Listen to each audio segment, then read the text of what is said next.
Let's talk about crested geckos. Crested geckos are definitely one of the most common pet reptiles, and in my opinion, for a very good reason. Personally, I believe that crested geckos can make really great pets for pretty much any reptile keeper. I think that crested geckos are definitely a very beginner-friendly pet reptile, but even if you're someone who has a lot of reptile experience already, crested geckos can still make really fun, awesome pets. So if you're considering getting a pet crested gecko, these are some of the things that I think are useful for you to know before you make the decision and commit to this gecko. This video is not meant to be a full crested gecko care guide, and it's also not me saying that crested geckos are good pets or bad pets, because ultimately that is for you to decide. While I do believe that crested geckos can make really good pets for a lot of reptile keepers, every person is different, and what is a good pet for someone might not be a good pet for someone else. So ultimately, you have to figure out if you think this is going to be a good pet for you or not, and hopefully the things that I'm going to tell you in this video will help you make that decision. One thing that I think is important for anyone to know before they get a crested gecko is that crested geckos can be pretty jumpy and they can be pretty flighty at times. It's important to remember that every single animal has its own personality.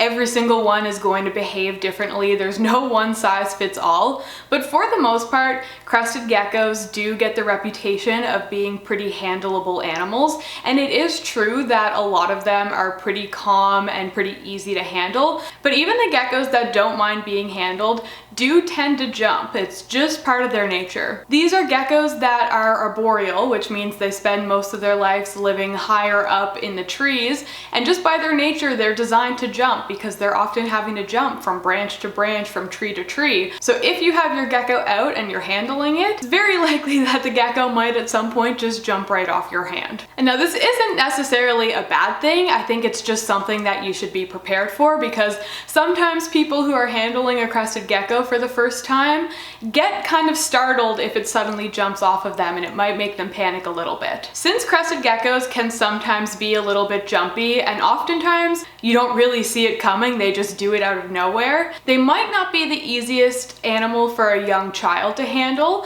So if you're thinking of getting a crested gecko for your kid, just keep that in mind, that the gecko might jump, and sometimes after they jump they run. So if you're getting a crested gecko, just be prepared that you might have to chase after it from time to time. They're not extremely fast or anything. They're nothing like a day gecko if you've ever seen one of those run, but it is something that sometimes catches people off guard. If you don't think you want a gecko that is jumpy like this, there are tons of other options. If you look into more terrestrial geckos like leopard geckos or African fat-tailed geckos, these geckos are not designed to jump and leap the way that a crested gecko is, so it's not something that you really have to worry about with the terrestrial geckos. Crested geckos can very easily drop their tails. This is something that sometimes freaks people out, and this is one of the biggest reasons why I often hear people saying that they don't want to own a crested gecko. Now, there are a ton of different lizards out there that can drop their tails. This is a defense mechanism for them and something that they would use in the wild to protect themselves. If you imagine a gecko out in the wild who all of a sudden is now being chased by a predator, that gecko might drop its tail, and this tail will wiggle around after it gets dropped, which then becomes a distraction for the predator. The predator will see that tail wiggling around, and they might stop to eat that tail, thinking that it's the whole animal, and then this gives the gecko time to actually escape. So while this serves a very important purpose for them out in the wild, in captivity, not going to be nearly as useful, because hopefully there's not going to be any predators chasing after your pet. As I mentioned, this is something that a lot of lizards can do. Pretty much any type of gecko can drop their tail, whether it's a crested gecko, a leopard gecko, fat-tailed gecko, a day gecko. They all have this capability, but for some reason, crested geckos tend to do it way more frequently than any other type of gecko. With something like a leopard gecko, it's usually going to take a lot of stress for them to drop their tails, but crested geckos have been known to drop their tails for basically literally no reason at all. Maybe they heard a loud noise. Maybe they saw a sudden movement. Maybe they just felt like it. It's very uncommon that a crested gecko will go its whole life without doing this. If you do have a crested gecko and it does drop its tail, you can know that it did not harm the gecko in any way. Their body is designed to do this, but it is something that can gross people out and they would just rather not deal with. So if you think that you might be grossed out by a crested gecko dropping their tail and it's not something you want to deal with, maybe look into other species of gecko that are less likely to do this. On that note, if you do want a crested gecko but you don't want to deal with them dropping their tail, you can also look to purchase a crested gecko that has already lost its tail. When a crested gecko loses its tail, it does not grow a new one, so it can only do this once in its life. And since crested geckos do this pretty often, it is actually really easy to find geckos for sale that have already lost their tails. So that's probably the best route to go if you think a tail drop might make you uncomfortable. Crested geckos are fully nocturnal, so this means that they are going to sleep during the day and then they're most active at nighttime. So if you're someone who has a normal human sleep schedule and you are awake during the day and sleep during the night, you're probably not going to see your crested gecko awake too often. Now, for a lot of people, this does not bother them. I'm one of them. I have a lot of nocturnal animals. I don't mind. But sometimes people can end up kind of disappointed by this.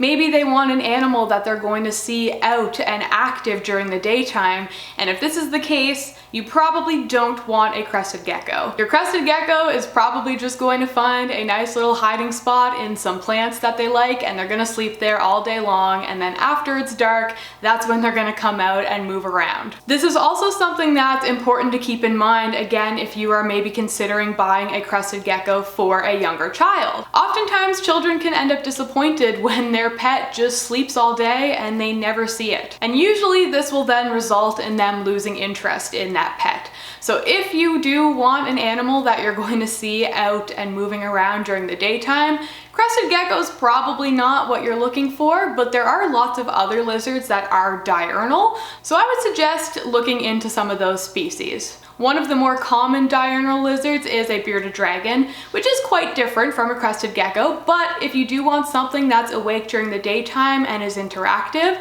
a bearded dragon might be something worth looking into. A piece of advice that I would have for anyone who is considering getting a crested gecko is to avoid buying one from the big chain pet stores. Now, this is something that a lot of beginner reptile keepers wouldn't even think to do, because in a lot of people's mind, when you want a pet, you go to the pet store. That's what makes sense, right? And crested geckos are very readily available in a lot of chain pet stores, so it can be very tempting and very easy to buy one from these places, but it's not something that I would recommend. Usually the crested geckos that are sold in these big chain pet stores are coming from big breeding facilities that often do not have the best standards of care or the animal's well-being in mind. Oftentimes these geckos in the chain pet stores don't have the best genetics, they might have health problems, and even if they are a healthy gecko, they might have just come from a place that doesn't have the best ethics and is not somewhere I would personally recommend supporting. So if you've decided that you do want a crested gecko, I would suggest getting your gecko through one of two options. Crested geckos are a very, very popular pet reptile, and there are a lot of wonderful breeders who are working with these animals. There are a lot of crested gecko breeders out there who are very passionate about what they do. If you decide that you're going to get your crested gecko from a breeder, try and find a breeder that has a good standard of care for their geckos, and you also want to find one who is passionate about breeding the healthiest and the best geckos that they can. A responsible crested gecko breeder is only going to be breeding high quality, healthy geckos to ensure that all of the babies that they're hatching are also high quality, healthy geckos, so then they can go on to live happy, healthy lives with their new owners. The other option I'd recommend looking into is adopting or getting a crested gecko who is being rehomed. Since crested geckos are really common as pets, there are a lot of people out there who get a crested gecko and maybe can't take care of it for its whole life, or they get a crested gecko and decide that it's not what they want. So oftentimes you can find crested geckos that are up for adoption, or you can find people who are looking for a new home for their gecko. Oftentimes you can find people rehoming their geckos on buy and sell sites, so something like Craigslist if you're in the United States, Kijiji if you're here in Canada. Some places have dedicated reptile rescues, some animal shelters will even take the occasional reptile. So if you're someone who prefers to go the adoption route and to give a home to an animal that needs one, it probably won't be too challenging to find a crested gecko that you can take in. This can be a really good option for people who want to know a bit more background information about the animal that they're getting as well. If you buy a young baby gecko from a breeder, it can be hard to tell what that animal's personality is going to be like, but if you adopt an older crested gecko that someone has owned for a year or two, they probably know a lot about that gecko's behaviors and their habits, and they can give you a lot more information about what that gecko is like. The last thing that I think you should know about crested geckos before you decide to get one is that crested geckos have a fairly long lifespan. Again, this is something that I think is really important to consider, especially if you're buying the gecko for a younger child. And now I know I keep mentioning that through this video, but I'm doing that because I know crested geckos are a very common reptile that people do buy for children.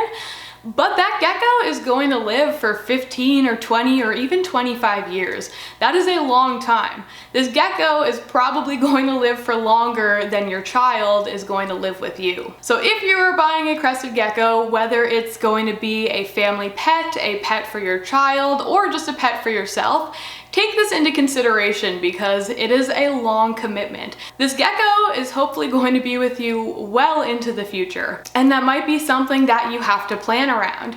If you're someone who moves a lot, if you experience a lot of life changes frequently, maybe you don't want an animal that is such a long commitment. But then on the flip side, there are plenty of people out there who really like that. Obviously, one of the downsides to owning any pet is that their lives are not infinite, and at some point we are sadly going to have to say goodbye to them. And there are a lot of people who don't want to own animals that have a very short lifespan because that can be very emotionally taxing. So if that's you, something with a long lifespan like a crested gecko is probably a lot more appealing than something like a hamster. So I'm not saying that a long lifespan is a bad thing, because it certainly is not, but it is something that you have to think about and plan for. And back to what I was saying about adoption, this is a good route to go if maybe you've decided that you want a crested gecko, but you're not sure that you can commit 20 years to it. Maybe you can find an older gecko that needs a good home, and this way you can still get the experience of owning a crested gecko,